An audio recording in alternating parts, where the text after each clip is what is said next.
열왕기상 18장 20절부터 22절까지입니다. 같이 읽겠습니다. 아합이 이에 이스라엘의 모든 자손에게로 사람을 보내 선지자들을 갈멜산으로 모으니라. 엘리야가 모든 백성에게 가까이 나아가 이르되 너희가 어느 때까지 둘 사이에서 머뭇머뭇하려느냐. 여호와가 만일 하나님이면 그를 따르고 바알이 만일 하나님이면 그를 따를지니라 하니 백성이 말 한마디도 대답하지 아니하는지라. 엘리야가 백성에게 이르되 여호와의 선지자는 나만 홀로 남았으나 바알의 선지자는 450명이로다. 아멘. 찬양대에 찬양 읽겠습니다.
예수의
어렸을 적에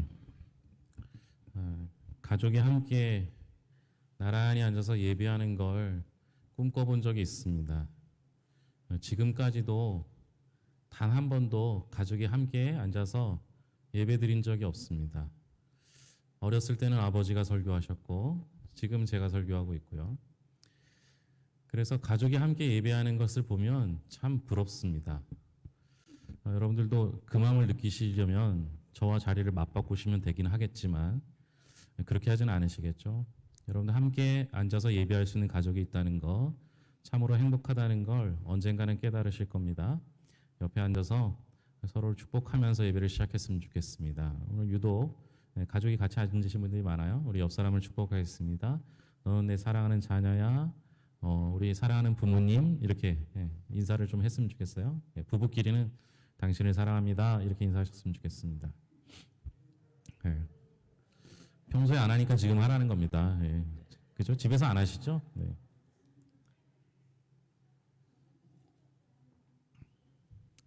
큰 오빠를 쫄쫄 따라오는 여동생 모습도 보이고요. 또 형제가 나란히 앉아 있는 모습도 보이고 부부가 같이 앉아 있는 모습도 보입니다. 늘 여러분들이 지금처럼 행복하셨으면 좋겠습니다. 하나님께서 우리에게 베푸신 은혜가 참 많습니다. 우리가 살아가는 세상에 꼭 필요한 것 중에 하나가 비가 됩니다. 비가 내려야 할 때 며칠만 내리지 않아도 이 땅이 살기 힘든 땅이 됩니다. 다행히 괴산은 그렇게 물이나 자연재해로 인해서 피해를 받지 않는 곳이긴 하지만 그럼에도 불구하고 가물면 굉장히 힘이 듭니다. 며칠만 비가 안 와도 문제인데요. 여러분들 3년 6개월 동안 비가 오지 않는다. 한번 생각해 보세요. 어떤 일이 벌어질까요? 여러분 단순히 식물이 자라지 못하는 정도가 아닙니다. 3년 6개월 동안 비가 안 오면요. 식물 자라지 못하고 가축이 견디지 못해서 죽어나갑니다. 사람이 먹어야 될 식물과 가축이 살지 못하는 세상이 되면 역시 사람도 살 수 없는 세상이 되고요. 그런 때, 그런 위기, 한두 명이 죽어나가기만 하면 나라는 흉흉해지고 어려워질 수밖에 없습니다. 이렇게 기근은 굉장히 무서운 것입니다. 성경에서는 기근, 온역, 전쟁 이것을 굉장히 무서운 재앙, 질병이라고 말합니다. 그런데 지금 이 3년 6개월 동안 내리지 않는 이 기근은 하나님께서 내리신 것이기 때문에 사람이 무슨 수를 쓰더라도 해결할 수 없습니다. 그럼 하나님이 왜 기근을 보내주셨을까요? 왜 기근을 보내셨을까요? 그것은 이스라엘의 우상 숭배 때문입니다. 하나님께서는 우상 숭배에 대해서는 굉장히 단호한 입장을 보여주십니다. 성경을 통해 우상 숭배에 관한 하나님이 결코 양보하지 않았음을 보게 됩니다. 매우 단호한 태도를 보이셨죠. 하나님은 하나님의 자리에 다른 것이 올려지는 것을 원치 않으십니다.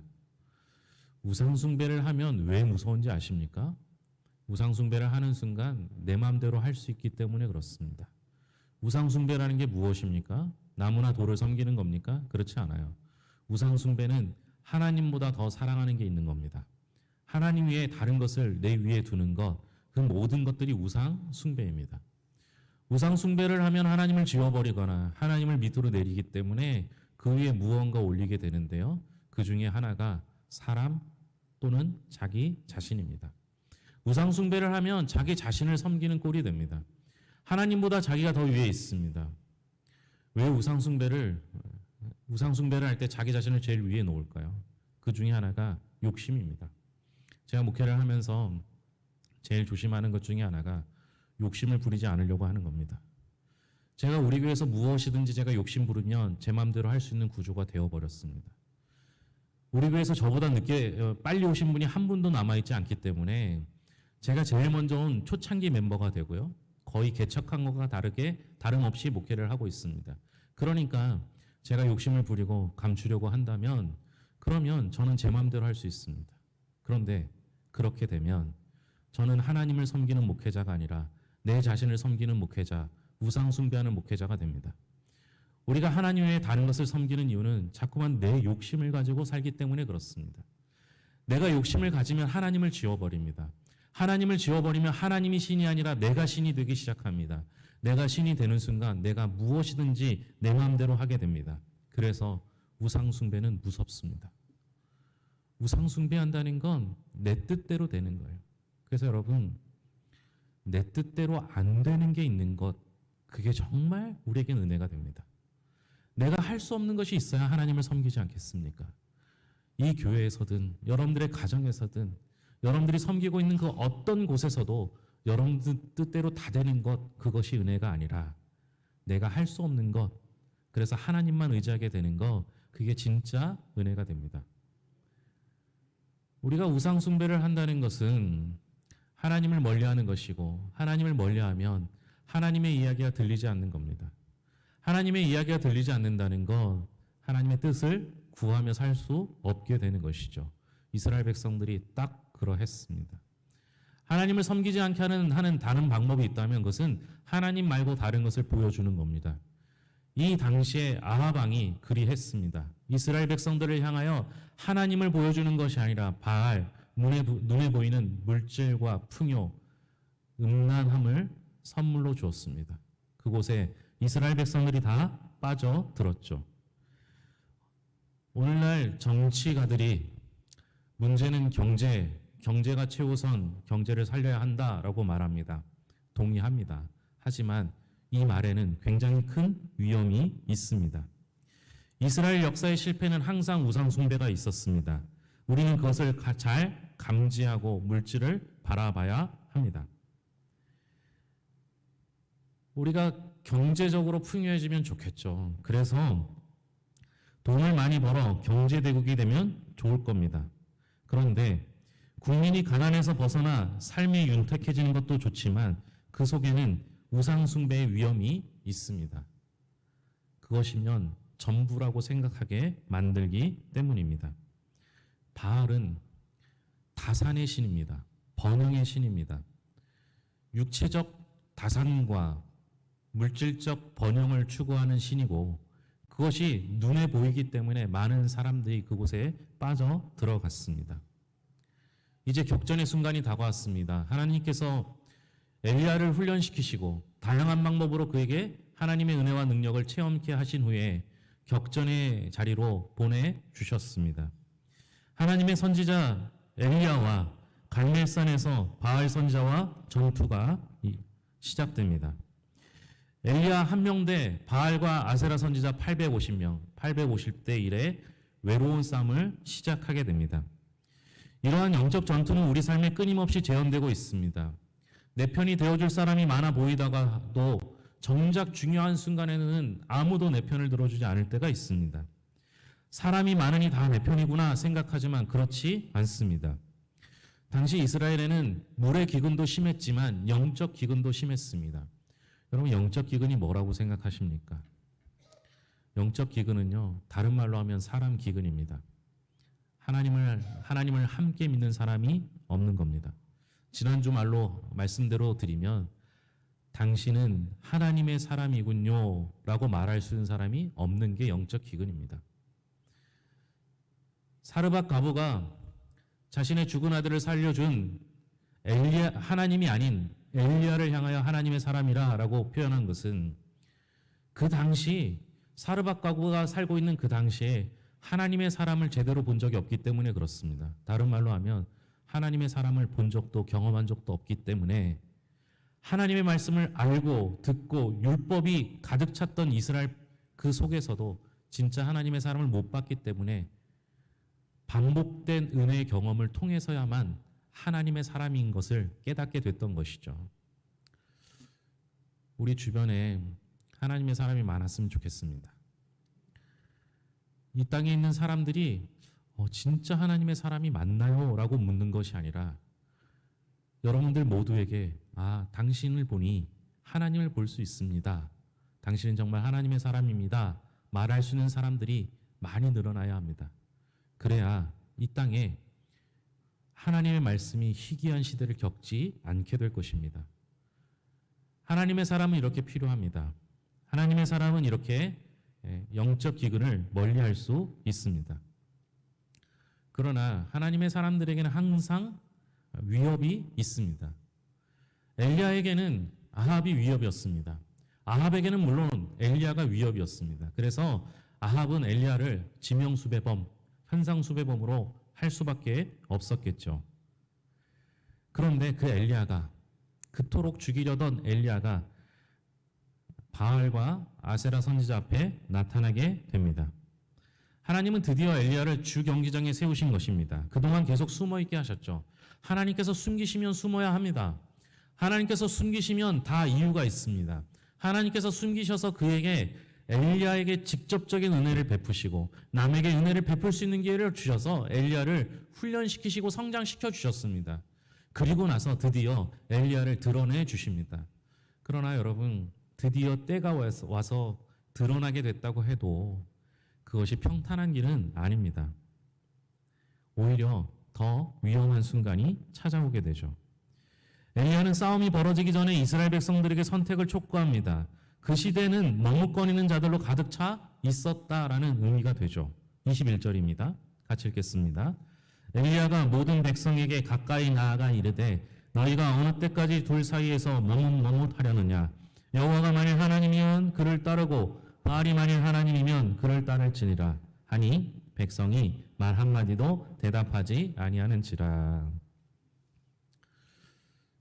다른 할 말도 있지만 우리가 이 말씀을 좀 자세히 살펴보면요, 엘리야가 모든 백성에게 지금 이 전쟁은 엘리야 한 명 대 850명의 바알과 아세라 선지자의 대결이라고 하지만 거기에는 모든 백성들이 남아 있습니다. 자신을 지지하지 않는, 자신의 편에 서지 않는 그 모든 백성들입니다. 모든 백성. 아무도 빼놓지 않고 그들에게 나아가는 것이 진짜 하나님의 사람이 해야 할 일입니다. 그들을 하나님께로 인도해야 되는 역할도 있지만 그들이 내 편이 아니더라도 그들 앞에 설 수 있는 용기는 하나님이 주시는 것이죠. 여러분, 우리는 모든 사람 앞에 설 수 있는 용기가 있어야 합니다. 더욱이 가까이 나아갈 수 있어야 합니다. 지금 이 백성들은 아합 왕의 편에 서 있습니다. 아니, 그 편이 아닐지라도 엘리야 편에 서지 않는 아합에게 동조하고 있는 사람들입니다. 한 명이 다 대중에게 들어간다는 거, 모든 사람 앞에 선다는 거 쉬운 일 아닌데요. 그것보다 더 쉽지 않은 일은 무엇입니까? 그들 앞에 가까이 나가는 겁니다. 그들 중에 한 명만 모험한다고 하면 엘리야는 위험한 순간이 다가올 수 있었습니다. 그러나 엘리야는 그런 거 상관하지 않고 모든 백성 앞에 가까이 나아가게 되었습니다. 교회는 멀리 떨어져 있는 곳이 아닙니다. 하나님의 말씀은 멀리 떨어져 놓아야 하는 것이 아닙니다. 우리만 조차고 초막셋을 그 산에 지어놓고 우리끼리만 즐거워하는 신앙이 기독교 신앙이 아닙니다. 우리는 모든 백성들 앞에 가까이 나아가는 신앙이 되어야 합니다. 그들 앞에 엘리야가 말한 것은 무엇입니까? 언제까지 둘 사이에서 머뭇머뭇거리려 하느냐라는 겁니다. 둘 중에 하나를 선택하라는 것입니다. 언제까지 머뭇머뭇하려느냐. 언어적인 표현은 살펴봐야 되겠지만 오늘 우리가 읽는 성경 말씀들을 하면 백성이 말 한마디도 대답하지 아니하는지라. 제가 조금 전에 세 번역의 번역을 봤는데요. 한마디도 대답하지 못하였더라. 이렇게 기록되어 있습니다. 그런데 그 번역보다 이 번역이 저한테 훨씬 더 많이 다가왔습니다. 대답을 못하는 게 아니라 안 하는 거구나. 하나님 말씀 앞에 대답을 안 하는구나. 아직 그들에게 하나님이 유익이 되지 않는다고 생각하니까 대답을 못하는 게 아니라 안 하는구나. 이런 생각이 들더라고요. 부끄러워서 대답 못한 게 아닙니다. 하나님 앞에 죄송스러워서 대답 못한 게 아닙니다. 하나님이 내게 유익이 안 된다라고 생각하니까 대답을 안 해버린 겁니다. 여러분, 우리도 이런 상황이 생기지 않습니까? 저는 평생 교회에서만 살았기 때문에 늘 교회 다닌 것을 이야기할 수밖에 없습니다.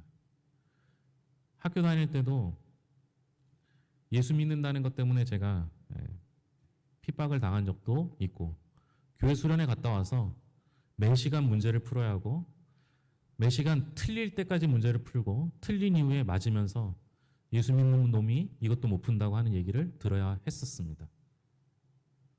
여러분들이 직장 생활하면서 예수 믿는다는 얘기를 많은 사람들 앞에서 공개적으로 이야기하신 적이 있으십니까? 우리는 이렇게 예수님이 내게 유익이 돼야만 예수님 편에 서려고 대답 안 하려고 할 때가 많이 있지 않습니까?